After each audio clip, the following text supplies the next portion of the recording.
I served in the Army for nearly 20 years. Enlisted at first, climbed the ranks, eventually took a commission, and retired as a major. I was always a company man, you know the type. Follow orders, keep my head down, do the job well. I never thought I'd be the one to spill secrets, especially not ones like these. But these secrets won't leave me alone. I see them in every reflective surface, hear them echo in every quiet moment. Let's get something straight off the bat. There's been talk of government cover-ups concerning all sorts of weirdness.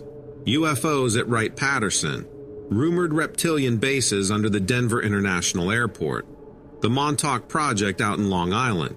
You name it, I've heard it. My story doesn't neatly match all those rumors. It's not just alien or reptilian. It's something else, though I can't rule out any of that.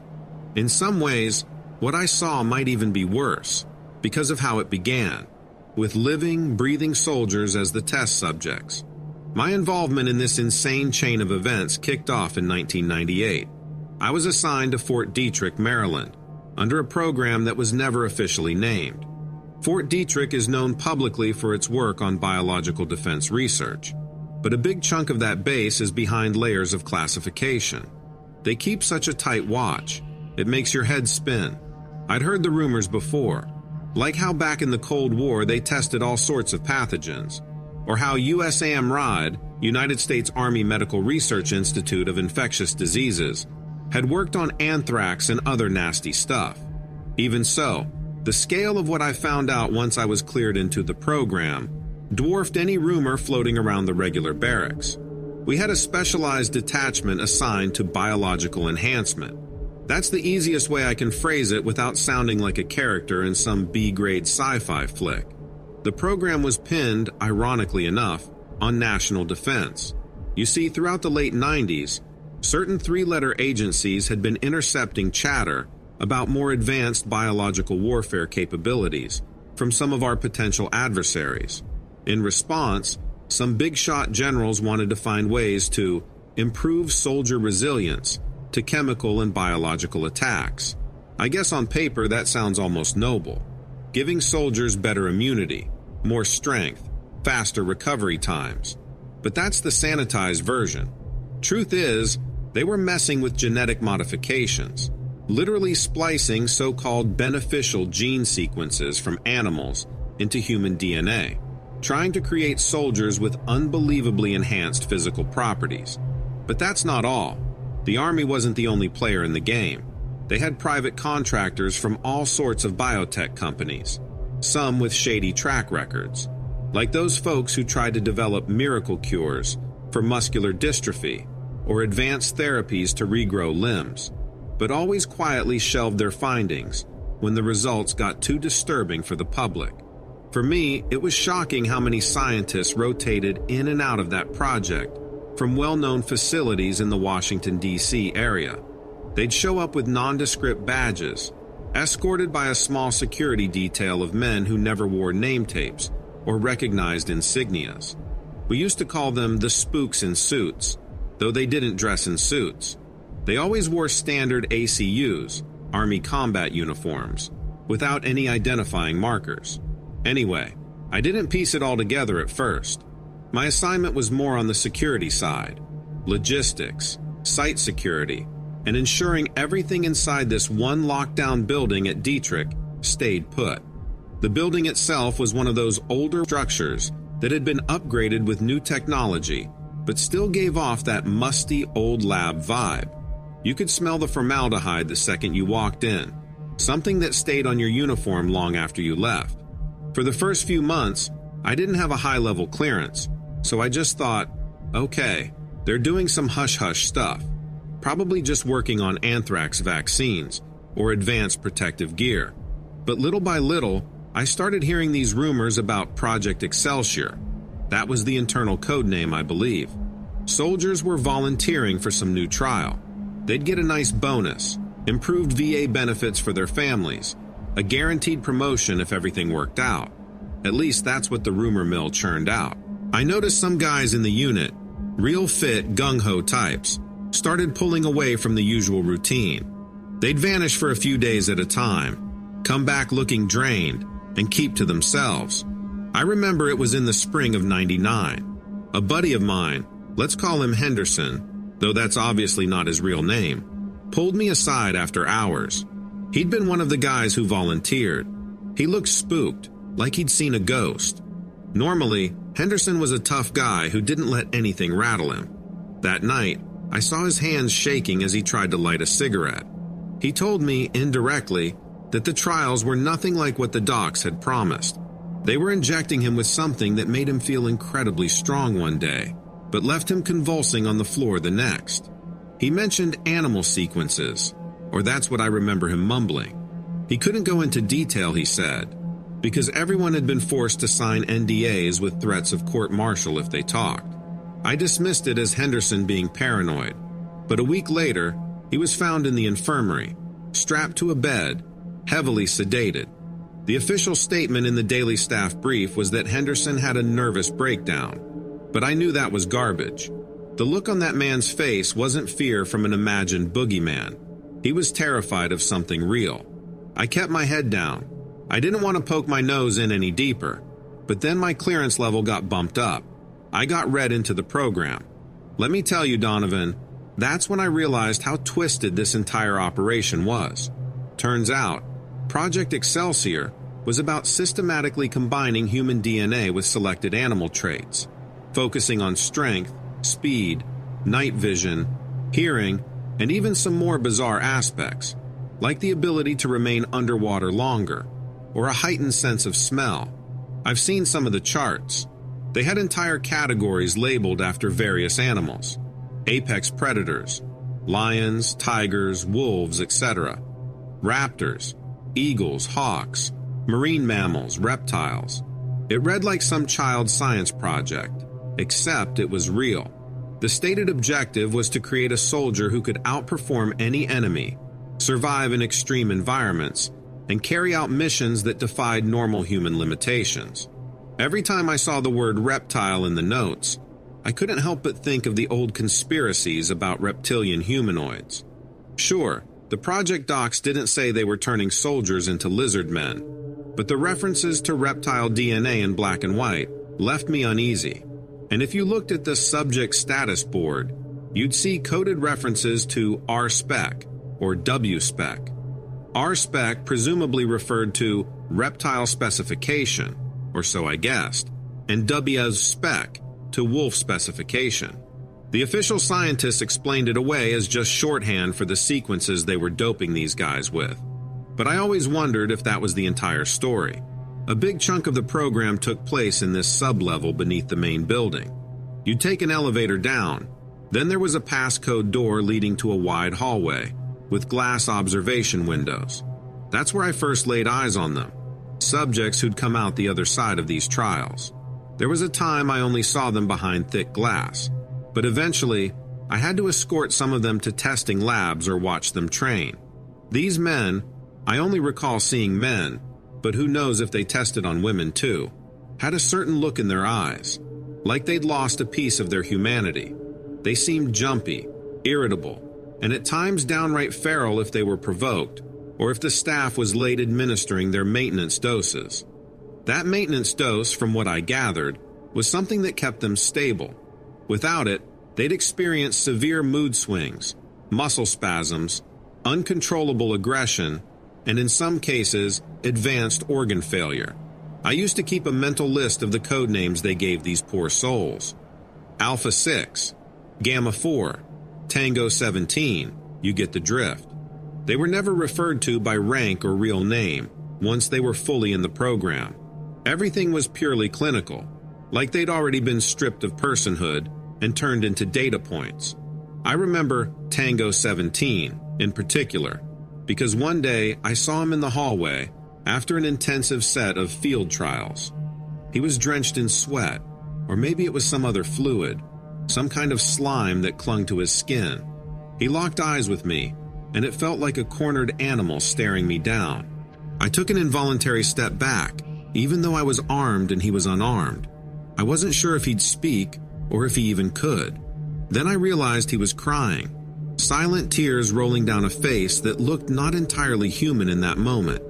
There was something about the shape of his pupils. You ever see those vertical slit pupils you might find on a cat or a snake? I swear I saw that. One blink, then gone. Maybe it was a trick of the fluorescent lights, but I still can't shake that image. Around that time, there were rumors swirling among some staff about a connection to exotic technology. A few guys, young intelligence analysts from the DIA, hinted that some of the genetics research might have come from materials recovered at crash sites.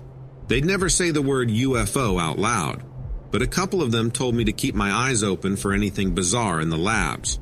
One person swore up and down that the impetus for the entire program was gleaned from something the Soviets had tried to do in the 1970s. Stuff derived from a rumored crash craft they seized in Siberia. Look, I'm not saying I buy that 100%. The labs were definitely working with advanced gene editing tech, far beyond what was publicly known at the time. But whether that was from reverse-engineered alien biotech or just good old-fashioned secret R&D is still anyone's guess. Even so, it wouldn't surprise me if the impetus for all this was more mundane. A few twisted, high-ranking scientists who managed to secure black-budget funding to push the boundaries of what was ethically acceptable. The Army has a storied history of questionable experiments: MK Ultra, LSD tests, Project Artichoke, the Tuskegee syphilis study. Is it so crazy to think they'd keep pushing that line further? Actually, no, it's not crazy at all. In 2001, just months before 9/11 changed the entire world, something happened. One of the test subjects, codenamed Bravo 2, escaped the facility. That was a top-level emergency. Bravo 2 was reportedly in the W-spec category, meaning he had wolf DNA spliced into his system. The scuttlebutt was that the staff got sloppy with the sedation protocol. Bravo 2's blood work was spiking in ways they couldn't predict, and he'd shown signs of heightened aggression during the preceding weeks. The night of the breakout, some genius decided not to secure him properly because they'd just done a sedation injection earlier that day. Turns out, the sedation was wearing off faster than usual. By the time the guard realized Bravo 2 was awake, it was too late. He tore the poor guard's arm nearly clean off, from what I heard. Next thing everyone knew, Bravo 2 forced his way through 2 more security checkpoints and vanished into the wooded perimeter behind Fort Detrick. We were put on immediate lockdown. MP units scoured the area. They brought in thermal imaging gear, dogs, irony of ironies, using dogs to chase a wolfman. You name it. The public was told that a dangerous individual had escaped from a mental ward on base, so that explained the heavy presence of law enforcement around Frederick, Maryland. But we never found Bravo 2. Days turned into weeks. The search radius expanded. Eventually, the official word was that he drowned in a nearby creek or died of exposure. But I heard from certain hush-hush sources that there were sightings. A large, unnaturally strong man with odd eyes, spotted rummaging through dumpsters near Thurmont, about 20 miles north of Fort Detrick. Then after that, sightings popped up near the Pennsylvania border, as if he was steadily moving north. We never got confirmation, at least not in any briefing I attended, that they recaptured him. That was unsettling, to put it mildly, because if you have someone with uncontrollable aggression and physically enhanced capabilities roaming around, you'd expect more casualties or sightings. But it all went quiet. I wonder if the local sightings of Dogman or strange wolf-like creatures in the Appalachian region tie back to Bravo 2. I know that's the stuff of cryptid lore, but trust me, the timing and location line up a bit too well to be dismissed outright. There was a big case around that time about something known as the Wolfman of Boonesboro, a story that circulated among local teenagers. Most folks wrote it off as kids telling ghost stories, but I always suspected it was Bravo 2. The Army never copped to that, and anytime a story made local news, men in black suits or official Army spokespeople would swoop in, calling it a hoax or a misidentified bear. So here's where my personal shame comes in. I was called into a briefing with a colonel I'd never even laid eyes on before.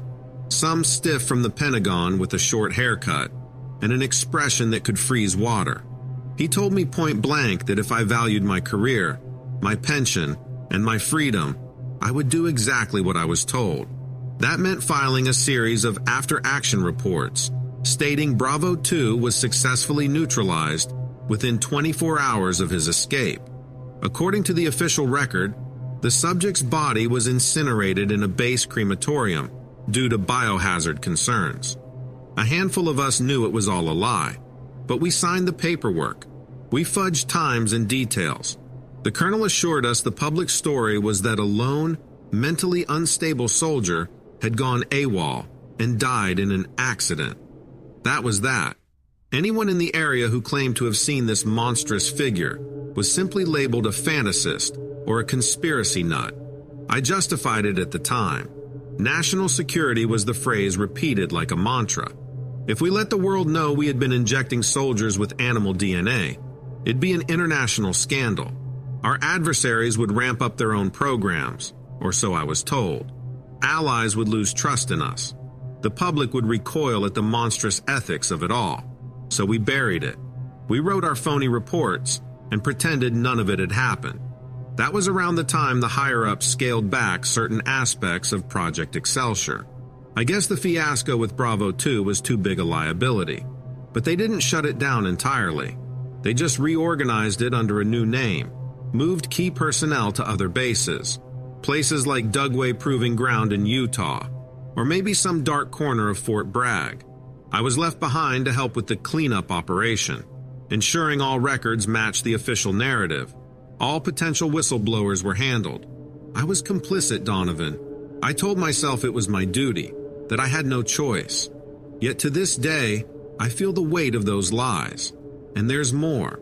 A few weeks after Bravo 2 vanished, we started having these unconfirmed sightings at the edge of Fort Detrick's property. Base security patrols would occasionally come back, reporting strange growls or glimpses of a figure that moved on all fours. Officially, the response was, "It's just an animal." We do get foxes, deer, even the occasional black bear in that region. But the veterans among the guard detail said it was none of those things, that they saw something with a humanoid silhouette. One older sergeant told me it gave him flashbacks to a creature he and his unit once saw in Afghanistan, something local villagers called a shapeshifter, or jinn. That's the first time I really considered that maybe we were dealing with more than just gene splicing. Maybe something intangible or supernatural was in the mix. The labs at Detrick had their fair share of extremely unusual research projects, some rumored to be on the fringe of science. But I never found hard evidence of occult ties. Still, nothing would shock me at this point. Anyway, we were repeatedly told to keep a lid on it. If we saw anything unusual on the perimeter, we were to log it as wildlife activity. End of story.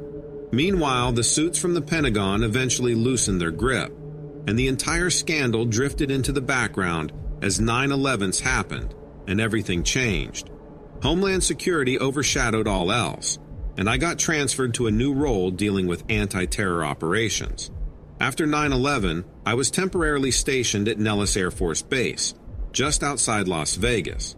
That put me within spitting distance of Area 51, though I never had any assignment that took me there directly. Still, you hear stories, especially from the test range guys, about lights in the sky or odd underground facilities. Once, at the Nellis Chow Hall, I overheard an off-duty airman talking about rumors that lizard-like beings were living in an underground complex connected to Area 51, or maybe it was S4 near Papoose Lake. Normally, I'd dismiss that kind of talk, but after what I witnessed at Fort Detrick, I was in no hurry to call anything impossible. For all I knew, some of the advanced reptile DNA splicing that started in Maryland had expanded to other secret bases in the desert. Maybe that's where the program truly thrived after it shut down officially. A part of me was glad I was no longer in the loop. I tried my best to stay ignorant while focusing on the war on terror. But at night, sometimes I'd have nightmares about Bravo 2, or men with hollow eyes strapped to gurneys, screaming as syringes full of glowing fluid were pumped into their veins. I'd wonder if maybe the next time I heard a rumor about a shape-shifting reptilian in the desert, it might not be an alien at all but a mutated soldier who'd gone rogue. I'd wake up drenched in sweat, half expecting to find scratch marks on my body. I eventually ended up at Fort Hood, Texas, where I spent my final years before retiring. Fort Hood is massive, and it's no stranger to controversies. By that time, I'd risen to a position with enough seniority that I got wind of hush-hush investigations or unusual activity on the base. I recall one time in 2006, there was an urgent hush order after a training exercise out in the more remote part of the range. The scuttlebutt was that a small group of infantrymen came across a hair-covered bipedal figure rummaging around a field latrine. The men apparently fired at it, believing it might be a Bigfoot or some kind of feral human. The official statement was that they engaged a wild boar, but the men I talked to said there was no boar carcass, no blood trail consistent with a boar, and definitely no mention of a Bigfoot in the final incident report. I can't say for certain if that incident ties to Project Excelsior or anything else, but from what I gleaned, the figure they saw move shockingly fast, was bigger than any normal person, and vanished before they could radio for backup. It's not the kind of story you expect from professional soldiers. You might expect that from a group of weekend campers, but these were trained guys. They know the difference between a hog and a 7-foot-tall upright thing. Yet as soon as it happened, the higher-ups swooped in, confiscated all camera footage, and silenced the talk. I got the sense that the Army has entire teams dedicated to containing these weird sightings. Weird meaning cryptids, anomalies, or possibly escaped super soldiers from older programs. After I retired in 2010, I tried to do some digging of my own. I'd quietly reach out to some old contacts, see if anyone had heard updates on Project Excelsior or the like. Most claimed ignorance, or they told me it had been defunded. But if there's one thing I learned in my time, it's that these projects don't just disappear. They morph, rebrand, move to other agencies. Maybe they still dabble in gene editing or splicing under the guise of medical research or advanced prosthetics. The technology has only gotten better. CRISPR was made public in the last decade or so, and that's likely just the tip of the iceberg. I consider the possibility that by now they've ironed out some of the kinks. Maybe they found a way to stabilize the aggression and organ failures, meaning they could produce a better soldier without the meltdown factor. It's possible some of our special operations guys are running around with physically enhanced capabilities, and no one's the wiser. It gives me chills just thinking about it. Occasionally, I'll see a news story that sets off my alarm bells, like a bizarre home invasion where the intruder displayed inhuman strength, or a weird animal attack in a suburban area near a military base. The local news always shrugs and says it must have been a bear or a rabid dog, but a part of me wonders if some subject got loose again, or if it's a new trial gone wrong. One rumor in 2015 caught my attention. A hiker near Catoctin Mountain Park, not far from Fort Detrick, claimed to have been attacked by a large wolf-like biped. The park rangers said it was a black bear. The hiker, who survived, insisted it was no bear, and that it had hands, not paws. That story was quickly squashed, overshadowed by other news. But I couldn't help thinking, could that be Bravo too? Still alive after all these years? It seems unlikely biologically. He'd have aged, and the genetic tampering might have eventually caused organ failure. But who knows? Maybe he found a way to keep injecting himself with the maintenance doses, or maybe his body adapted. It's frightening to think about. If it is him, he's had years to become more cunning, maybe more animalistic.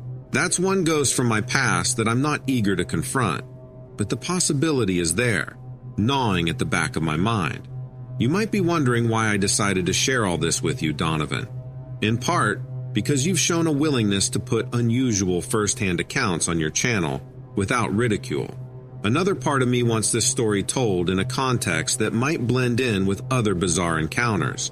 If I come out on CNN or some mainstream outlet, I'll be roasted as a lunatic. But at the same time, I can't stay silent.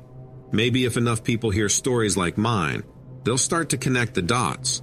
Also, I'm getting older, and my conscience has been nagging me. The families of men like Henderson, and the families of all the other volunteers, deserve to know what really happened. So many mothers got told their sons died in training accidents or took their own lives. What they didn't realize is that their child might have been forcibly subjected to horrific experiments and ended up a twisted shell of a human being. And if any of these subjects are still out there, living in the shadows, they deserve some measure of truth as well. They were victims just as much as they were soldiers. I also want to highlight that these cover-ups can be broad in scope, touching everything from sightings of dogmen and shapeshifters, to rumored reptilians, to even the odd UFO tie-in. In my view, it's all connected by the secrecy culture. Once you get in that realm of black projects, you can hide pretty much anything behind a wall of classification. You have countless threads leading to the same tangled knot. If you see a giant hairy biped on a base, could it be a relic Bigfoot, or a soldier spliced with gorilla or wolf DNA? If you see a reptilian figure near an underground facility, is it an alien or a genetically modified black ops soldier? The lines blur quickly when you step into that darkness. Sometimes my mind drifts to the old stories about the Philadelphia experiment, or Montauk. People say those were examples of extreme unethical government experiments on unsuspecting servicemen. Then there's the speculation about advanced propulsion, time travel, or interdimensional portals. I never saw anything that far out, but I wouldn't discount that there are compartments within compartments, each pursuing its own radical experiments. If we can figure out how to merge animal DNA with human beings, who's to say we haven't also toyed with dimensional rifts, or who knows what else? Back in 2003, I had a short assignment near the NSA facility at Fort Meade. I remember hearing stories about an entire complex of underground labs there, where signals intelligence isn't the only game in town. Some folks believe they were continuing these gene therapy experiments under an even more secret umbrella. I tried to ask around, but was met with tight lips. The entire base has a sense of hypervigilance about them. Maybe it's just because it's the NSA, or maybe there's more to it. I suppose I could fill entire volumes with the details, the acronyms, the chain of command structures, the hush money, the psychological manipulation that kept everyone quiet. We could talk about the time a training exercise out at the Yakima Training Center in Washington State supposedly tested some of these enhanced soldiers in mountainous terrain, leading to local legends of monstrous screams echoing through the pine forests. Or the time an entire sublevel at Fort Detrick was sealed off due to a containment breach, which some said was an escaped R-Spec subject who displayed chameleon-like abilities. Yes, apparently they tried splicing with certain reptile species that can camouflage. Think about that for a second. An invisible soldier. If that doesn't send chills down your spine, I don't know what will. I know this all sounds like a patchwork of nightmares. Maybe that's exactly what it is. But I was there, I saw enough, and I'm not the only one who did. Hopefully, by sharing some of these details, the truth can inch its way into the light. I don't expect the government to come clean. Heck, they won't even admit to half the regular stuff they do, let alone these monstrous experiments. But maybe if people keep hearing consistent accounts, we can collectively pull back the curtain. Anyway, Donovan, thanks for reading. If you want to share this on your channel, by all means do so, but please keep my identity out of it. Call me a coward, but I still have family. I don't want them caught up in any retribution. My days in uniform taught me that when the brass wants to bury a story, they'll bury you with it if they have to. I hope this finds you well, and I hope it provides at least a glimpse into the darker corners of what our military and others around the world are willing to do in the name of defense. If there's any follow-up you want to do or questions you need to ask, I'll try to oblige. But understand, every time I talk about this, I get a nauseating feeling that someone with a lot more power than me could come knocking. Still, the truth is out there, as cliche as that might sound, and I feel it's about time more of us start bringing it forward.